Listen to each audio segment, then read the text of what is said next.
반가운 만남이 쉽게 허락되지 않는 어려운 시절을 보내고 있습니다. 이번 달에는 혹시나 했는데 역시나 이렇게 어색한 영상으로 만나게 돼서 섭섭하기 짝이 없습니다. 그러나 그 덕분에 더 자신의 내면을 돌아보시고 하나님과 더 가까워지고 우리 자신에 대해서도 더 진지하게 성찰하게 되는 꼭 유익한 그런 기회로 삼으시기를 바랍니다. 오늘 우리 함께 생각해 볼 성경 말씀은 요한복음입니다. 요한복음 5장 30절부터 47절까지 함께 보시겠습니다. 제가 읽겠습니다. 내가 아무것도 스스로 할 수 없노라. 듣는 대로 심판하노니 나는 나의 뜻대로 하려 하지 않고 나를 보내신 이의 뜻대로 하려 함으로 내 심판은 의로우니라. 내가 만일 나를 위하여 증언하면 내 증언은 참되지 아니하되 나를 위하여 증언하시는 이가 따로 있으니 나를 위하여 증언하시는 그 증언이 참인 줄 아노라. 너희가 요한에게 사람을 보내매 요한이 진리에 대하여 증언하였느니라. 그러나 나는 사람에게서 증언을 취하지 아니하노라. 다만 이 말을 하는 것은 너희로 구원을 받게 하려 함이니라. 요한은 켜서 비추이는 등불이라. 너희가 한때 그 빛에 즐거이 있기를 원하였거니와 내게는 요한의 증거보다 더 큰 증거가 있으니 아버지께서 내게 주사 이루게 하시는 역사 곧 내가 하는 그 역사가 아버지께서 나를 보내시는 것을 나를 위하여 증언하는 것이요 또한 나를 보내신 아버지께서 친히 나를 위하여 증언하셨느니라. 너희는 아무 때에도 그 음성을 듣지 못하였고 그 형상을 보지 못하였으며 그 말씀이 너희 속에 거하지 아니하니 이는 그가 보내신 이를 믿지 아니함이라. 너희가 성경에서 영생을 얻는 줄 생각하고 성경을 연구하거니와 이 성경이 곧 내게 대하여 증언하는 것이니라. 그러나 너희가 영생을 얻기 위하여 내게 오기를 원하지 아니하는도다. 나는 사람에게서 영광을 취하지 아니하노라. 다만 하나님을 사랑하는 것이 너희 속에 없음을 알았노라. 나는 내 아버지의 이름으로 왔음에 너희가 영접하지 아니하나 만일 다른 사람이 자기 이름으로 오면 영접하리라. 너희가 서로 영광을 취하고 유일하신 하나님께로부터 오는 영광은 구하지 아니하니 어찌 나를 믿을 수 있느냐. 내가 너희를 아버지께 고발할까 생각하지 말라. 너희를 고발하는 이가 있으니 곧 너희가 바라는 자 모세니라. 모세를 믿었더라면 또 나를 믿었으리니 이는 그가 내게 대하여 기록하였음이라. 그러나 그의 글도 믿지 아니하거든 어찌 내 말을 믿겠느냐 하시니라. 아멘. 신약 성경의 처음 부분에 나오는 다른 복음서들, 그러니까 마태, 마가, 누가 복음이 예수님의 독특한 신분과 권능을 주로 초점으로 삼는 데 반해서 요한 복음에서는 예수님께서 그런 기적을 행하신 후에 맞이하게 되는 적대자들의 위협 속에 서 계시는 걸 보게 됩니다. 그러나 이런 예수님이 당하시는 그 어려운 장면들, 세상이 예수님에 대해서 가지는 무지, 턱없는 적개심과 달리 예수님은 어디 감히 하며 분개하시거나 비난하시거나 심판하지 않으십니다. 지금 보는 본문만 해도 예수님께서는 38년 된 병자를 고치시고 겪게 되는 비난의 와중에 있는데 상대방들은 고칠 수 없는 병을 고쳐낸 분의 어떤 정체와 그런 일이 어떻게 가능하며 어디까지 확장될 수 있는가 이렇게 물어야 되는데 그런 건 하나도 묻지 않고 그저 어떻게 해서든지 그를 모함하고 처치하려고 듭니다. 앞으로 계속 더 그러할 것입니다. 그러나 그 일에 대하여 예수님은 그렇게 화를 내지 않습니다. 오늘 본문에서 보는 바와 같이 예수님께서는 오히려 그들이 못 알아들을 것을 알고 있고 그들이 믿지 않을 것을 알고 있다고 대답하십니다. 34절을 보시면 그러나 나는 사람에게서 증언을 취하지 아니하노라. 다만 이 말을 하는 것은 너희로 구원을 받게 하려 함이니라. 그들이 알아듣지 못할 걸 예수님은 알고 계십니다. 너희들의 공감, 너희들의 지원 같은 것으로 내가 하는 이 일들이 힘을 얻고 결과를 만들지 않는다. 내가 와 있는 것은 이런 무지와 이런 오해 속에서도 나는 구원을 베풀기 위해서 와 있는 것이다. 그것이 내 일이다. 그래서 뒤에 41절에 가면 나는 사람에게서 영광을 취하지 아니하노라. 그래서 그가 얼마나 위대한가, 그가 얼마나 중요한 신분인가 같은 것들로 우리 세상 속에서 얘기하는 어떤 여론, 또 많은 지지자들을 얻는 것을 그는 목적하지 않습니다. 교회를 생각하면 언제나 어떤 큰 무리, 어떤 군중을 떠올리는, 그리고 그 규모가 교회의 성공이요 부흥의 척도라고 여기는 우리의 생각과는 사실은 차원이 다른 것이죠. 그럼 뭘 하시는 건가 하는 겁니다. 그는 결국 십자가를 지셔야 되죠.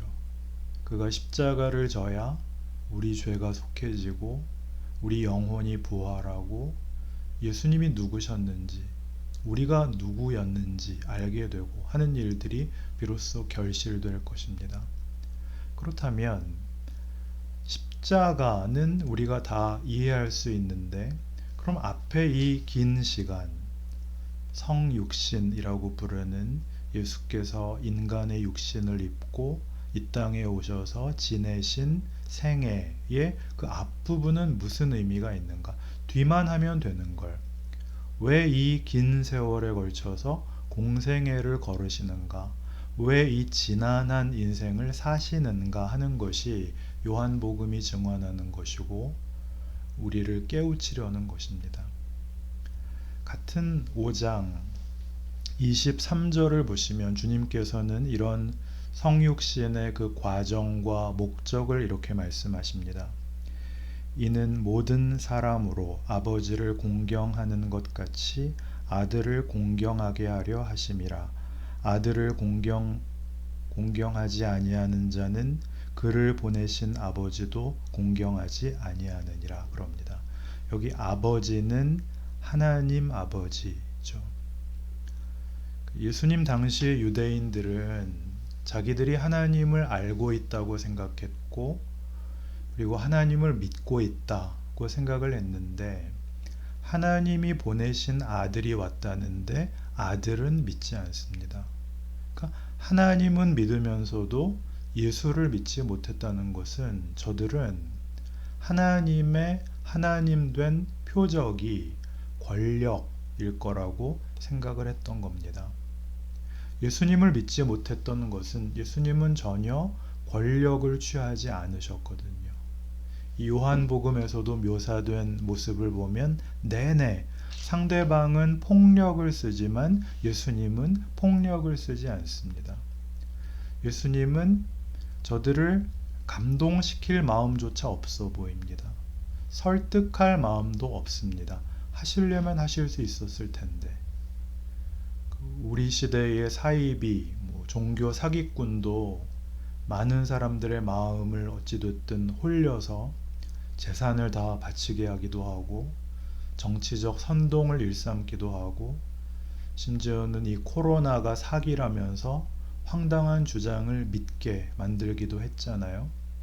예수님은 왜 그렇게 하지 않으셨을까요? 무엇 때문에 그랬을까요? 요한복음 1장 5절에 나왔던 말씀입니다. 빛이 어두움에 빛이 돼 어둠이 깨닫지 못하더라. 빛이 오셨답니다. 그런데 깨닫지 못했답니다. 같은 요한복음 1장 14절 말씀이 육신이 되어 우리 가운데 거하심에 우리가 그의 영광을 보니 아버지의 독생자의 영광이요 은혜와 진리가 충만하더라 입니다. 그러나 그 모습을 보고 그가 누구인지를 알아서 구원을 얻은 게 아니라 그가 죽어서 우리가 구원을 얻었고, 그러기 전에는 세상은 그를 못 알아봤고, 예수님이 이 땅에 하나님의 독생자의 영광으로 왔으나 우리는 그 영광을 알지 못했고, 은혜와 진리가 충만했지만 그게 뭔지 몰랐었다. 이 말을 요한복음은 하고 있습니다. 그러니까 성경이 하고 싶은 얘기는 그가 그를 알아보지 못하는 세상에, 더 나아가 적대 행위 속에 찾아오셨다는 겁니다. 우리가 이해하는 구원이란 예수를 믿습니까? 믿습니다. 그래서 구원을 받으면 거룩하고 경건한 천국의 백성이 되어서 이 세상에서 예수를 증거하는 사명을 우리가 수행하고, 그리고 그 일을 할 때는 하나님이 천군 천사로 보호하고, 우리 말 듣지 않으면 확 벌 주고 우리 말 들으면 복 받고, 이런 기대를 하죠. 그러나 살아보면 그렇게 안 됩니다. 그래서 모든 신자가 적당히 타협을 한 채 이렇게 기도를 합니다. 하나님, 저는 그저 큰 거 바라지 않습니다. 자식들이나 잘 되게 해주십시오. 어려움 없이 다들 몸 건강하고 남들한테 관세 받지 않고 그렇게 살면 됩니다. 제가 다른 건 달라고 하지 않겠습니다. 이렇게 다 체념을 한 채, 그게 체념인지는 모르겠으나 형통, 기적, 기쁨 이런 것이 있으리라는 기대까지는 접고, 그런 기도가 잘못됐다는 게 아니라 그게 우리의 현실이라는 것입니다. 솔직하게 말씀을 드리면 우리의 인생 속에 예수를 믿는 바람에 시원한 일이 일어난 사람은 몇 없습니다. 예수를 믿어서 덕을 본 게 별로 없다고요. 그래서 다들 예배당을 그렇게 꾸미죠. 하다못해 예배당이라도 좀 그럴듯하게, 천국 비스무리하게 꾸며야 될 텐데 저희 교회는 그렇지도 못하고. 그러나 바로 여기가 우리가 완전히 놓치고 있는 것이죠. 성경은 한 번도 신앙이라는 것을 우리의 소원을 말해도 되는 조건인 것 같이, 방법인 것 같이 그렇게 얘기를 안 합니다. 같은 성경을 엉뚱하게 읽고 있는 거죠. 예수님이 지고 상대가 이긴 것 같고, 결국은 예수를 십자가로 데리고 가죠. 그렇게 성경은 이 대조를 하는 겁니다. 세상은 결국 비난을 하거나 보복을 하거나 죽이거나 여기에서 벗어나지를 못한다. 세상은 그 이상의 실력이 없다. 내용이 없다. 나는 다르다. 나는 아버지의 뜻으로 왔다. 나는 너희를 구원하러 왔다. 내가 너희를 진리로 자유케 하려고 왔다. 너희에게 생명을 주고 더 풍성케 하려고 왔다를 대조하고 있습니다. 놀라운 얘기입니다. 도대체 뭐가 놀라울까요? 고린도전서 1장에 나오는 얘기인데 여러분 순서지에 넣었으니까 한번 읽어보시기 바랍니다. 고린도전서 1장 18절 이렇게 얘기합니다. 십자가의 도가 멸망하는 자들에게는 미련한 것이요 구원을 받는 우리에게는 하나님의 능력이랍니다.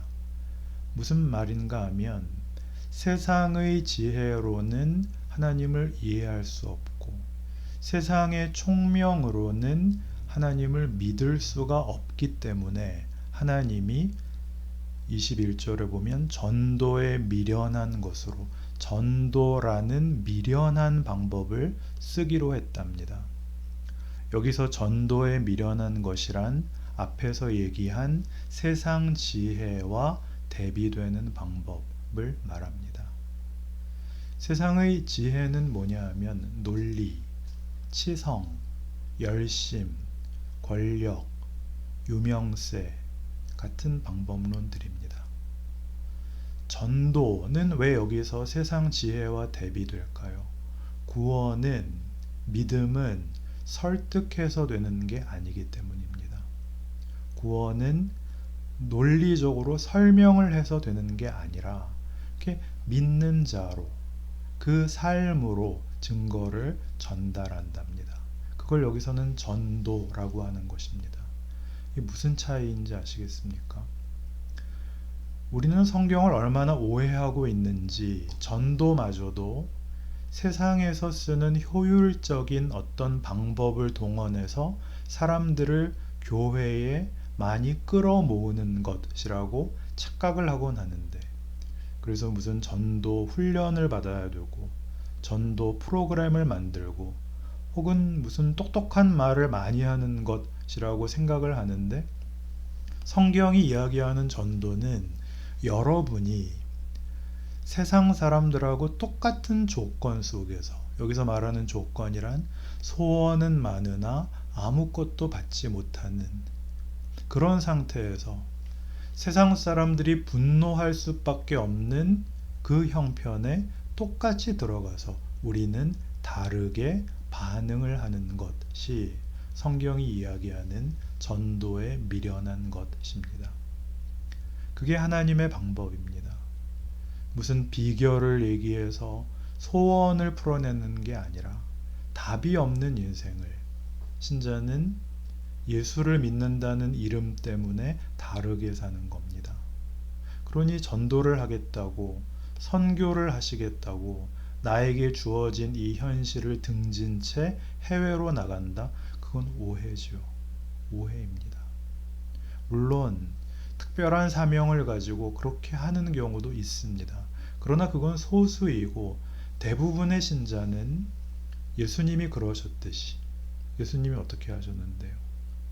그는 하나님의 독생자의 영광이며 은혜와 진리를 갖고 오셨는데, 그러나 그 은혜와 진리, 그 영광을 저 세상의 폭력에 대하여 더 큰 권력으로 그들을 짓밟아 이기는 데 동원하시지 않고, 그런 폭력을, 그런 비난을 다 뒤집어 쓰시는, 감수하는 방법으로 서 있습니다. 마지막에 그 십자가에 달려서 돌아가시는 예수님을 보고, 그 예수님을 십자가에 못 박는 일의 지휘권을 가지고 있었던 로마 군대의 백부장이 그는 과연 하나님이시다 그러거든요. 이게 무슨 뜻일까요? 십자가에서 죽고 마느니, 자신이 늘 처형했던 정치범 중에 하나를 그는 왜 하나님이라고 불렀을까요? 자기가 아는 세계, 우리가 경험하는 세계에는 이런 상황이 공포여야 맞잖아요.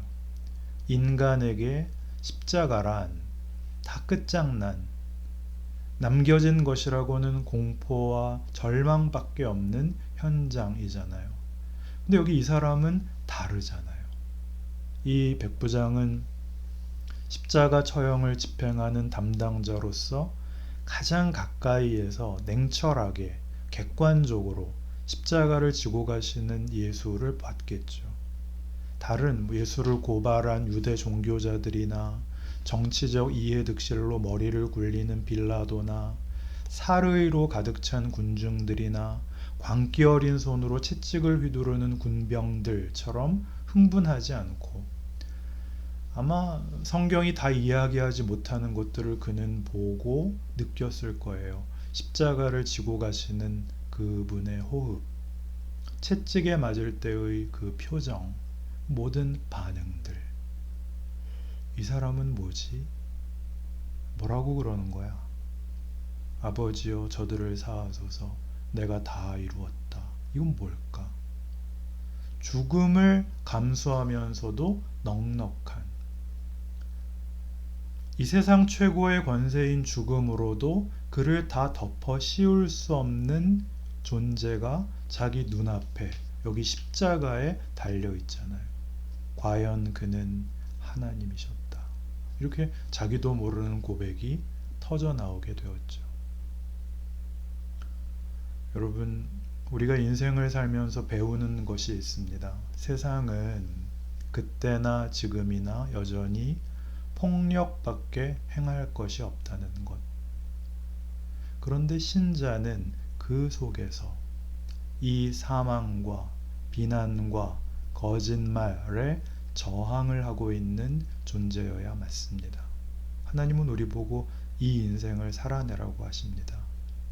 왜요? 신자들이 많이 알고 외우기도 하는 마태복음 28장에 나오는 예수님의 이 명령이 이런 내용을 이렇게 품고 있습니다. 하늘과 땅의 모든 권세를 내게 주셨으니 그러므로 너희는 가서 모든 민족을 제자로 삼아 아버지와 아들과 성령의 이름으로 세례를 베풀고 내가 너희에게 분부한 모든 것을 가르쳐 지키게 하라. 부활하신 예수께서 제자들을 만나 전도의 사명을 주십니다. 예수님께서 부탁하신 것은 그러니까 너희들 길거리에 나가서 아니면 이웃 종교의 기념일에 그 앞에 가서 예수 천당 불신 지옥이라고 떠들라는 게 아니라 하늘과 땅의 권세를 가지신 이로 말미암아 우리로 믿지 않는 자들 속에 보냄을 받아 저들 속에서 분노와 폭력과 사망의 세상 속에서 너희 하나님의 방식을 살아달라는 것입니다. 진리와 생명에 속한 자의 삶을 살아달라. 전도는 어떤 방법이 아닙니다. 전도는 도덕적 감화도 아닙니다. 나 같은 게 무슨 전도를, 아니요. 이것 이상의 전도는 없습니다. 네가 교회를 다녀? 정말? 그래. 그럼 너 술 끊었어? 아니, 먹지. 그게 뭐야? 그래도 돼. 야, 예수 믿는다면서 술을 먹냐? 야, 술이 먼저가 아니고 영혼이 구원을 받아야 돼. 이딴 소리를 할 수 있는 겁니다. 다르죠. 이 세상의 모든 공포에 대해서 우리만이 대담하게 서 있는 겁니다. 이게 요한복음 내내 하고 싶어하는 얘기이고 성경이 우리에게 가르치고 싶어하는 것입니다. 그냥 예수 믿고 교회나 잘 다니고 착하게 살고 그런 것보다 기독교 신앙은 훨씬 적극적입니다. 하나님이 예수를 보내어 인류를 구원하시는 것처럼 거창하게 얘기하면, 그러나 실제로 인류의 구원이 나를 통하여 나를 만나는 자들에게 매일 지지고 볶는 내 일상 속에서 이 역사 끝까지 결실한다고 약속하신 인생을 살고 계시는 것입니다. 당연히 힘듭니다. 예수님도 힘들어 하셨으니까요. 우리 잘하는 말 있잖아요. 아, 죽겠다. 예수님도 그러셨습니다. 내 마음이 고민하여 죽게 되었다. 뒤에 요한복음 12장에 나옵니다. 그러나 그 길을 가는 것은 그 길이 최고의 영광이기 때문입니다. 그러니 기독교인들은 자신의 신앙과 자신의 인생을, 크리스천 기업은 이 기업의 정신을, 철학을 그렇게 고백해야 마땅한 것입니다. 예수를 믿어 모든 것이 시원하고 기도하여 모든 것의 보상을 받는 그런 인생을 걷는 것이 아닙니다. 지금 사람들이 교회를 욕하는 것, 이게 대표적입니다. 교회라면 지긋지긋하다. 그 새삼스럽지 않습니다. 지금은 물론 교회가 잘못해서 그런 욕을 듣지만 예수님은 잘못하는 것이 없음에도 공생애 내내 그걸 받으시고 그리고 십자가를 지십니다. 그러니 지금이야말로 실은 우리 각자의 몫을, 예수의 공생애를 살아갈 절호의 기회입니다. 그것을 가르치십니다. 신앙을 빙자한 욕망의 길을 방해받기 싫어서 말도 안 되는 억지를 부릴 게 아니라 이제야말로 그동안 익숙했던 큰 규모, 많은 군중, 대단한 행사, 그런 것들 다 내려놓고 예수의 길을 가야죠. 하나님이 우리에게 요구하시는 어떤 기대, 어떤 목적이 있습니다. 예수의 성육신의 연장으로 내게 주어진 일상이라는 이 도전을 받게 하시고 우리를 키우시고 그가 아들이시라도 받으신 고난으로 순종함을 배워 온전하게 되셨던 것처럼 우리의 성숙과 우리를 만나는 자들이 하나님의 영광을 보는 그런 일들이 생겨나는 하나님이 하시는 역사입니다. 우리에게 도전하시고 시험하시고 우리로 울고 고민하고 또 고함 지르게 하십니다. 그 모든 것들 속에 일상의 신비, 성육신의 비밀이 있습니다. 예수를 믿는다라는 이 고백이 가지는 깊고 중하고 놀라운 믿음의 삶을 이제 살아내시는 우리 하영 가족들 다 되시기를 바랍니다. 기도합시다.